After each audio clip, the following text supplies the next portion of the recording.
بسم اللہ الرحمن الرحیم۔ اللہ کے نام سے شروع جو نہایت مہربان رحم کرنے والا۔ چیزیں ٹوٹ کر بیکار ہو جاتی ہیں مگر دل ٹوٹ کر زیادہ نایاب ہوتا ہے، کیونکہ اپنے خالق کے اور قریب ہو جاتا ہے۔ کتنا سکون دیتا ہے اس جگہ بیٹھ کے رونا جہاں اللہ کے سوا کوئی سننے والا نہ ہو۔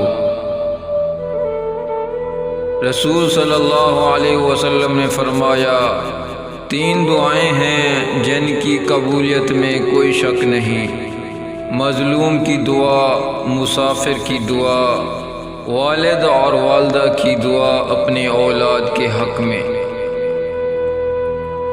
اللہ کی حکمت سے کوئی واقف نہیں، وہ ہمیشہ اپنے نیک بندوں کو آزمائش میں ہی ڈالتا ہے۔ ایمان کے ساتھ ایک جھونپڑی میں رہنا کفر میں کفر کے ساتھ میلوں میں رہنے سے بہتر ہے۔ قسمت پہلے ہی لکھی جا چکی ہے، تو دعا کرنے سے کیا ملے گا؟ کیا پتہ قسمت میں لکھا ہو کہ دعا سے ہی سب کچھ ملے گا۔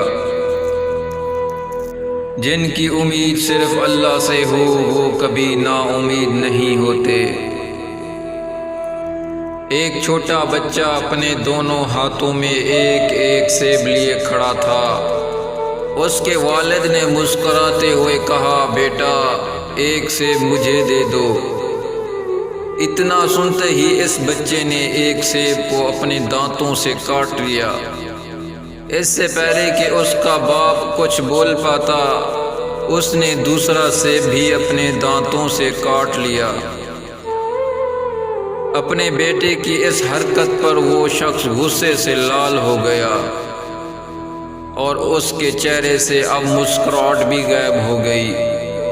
قریب تھا کہ وہ اٹھ کر اسے سزا دیتا، تب ہی بیٹے نے اپنے ننھے ہاتھ کو آگے بڑھاتے ہوئے کہا، ابو یہ لو، یہ والا زیادہ میٹھا ہے۔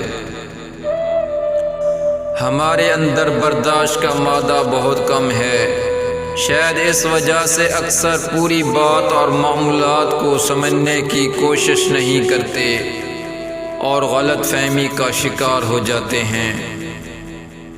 اعتبار اگر حد سے بے حد ہو جائے تو نقصان دیتا ہے، اور جب ٹوٹتا ہے تو اس کی بکھری ہوئی کرچیاں سمیٹے ہوئے اپنے ہی ہاتھ زخمی ہو جاتے ہیں۔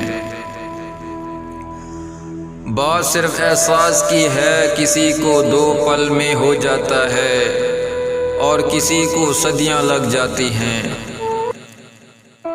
جب انسان اپنے کڑے وقت کو برداشت کرنے کی کوشش کرتا ہے تو ایک وقت آتا ہے جب اس کی برداشت جواب دے جاتی ہے، لیکن وہی انسان اگر اس کڑے وقت کو اللہ کی رضا کے لیے برداشت کرنے کی کوشش کرے تو صبر کہلاتا ہے، اور صبر کرنے والے شخص کی برداشت کبھی ختم نہیں ہوتی۔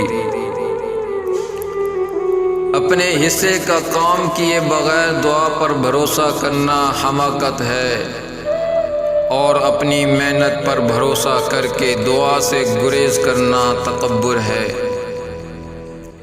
حضرت عبداللہ بن مسعود رضی اللہ تعالی عنہ فرماتے ہیں، تعریف یا برائی کرنے میں جلدی نہ کرو، کیونکہ آج تجھے اچھے لگنے والے کل برے، اور آج برے لگنے والے کل اچھے لگیں گے۔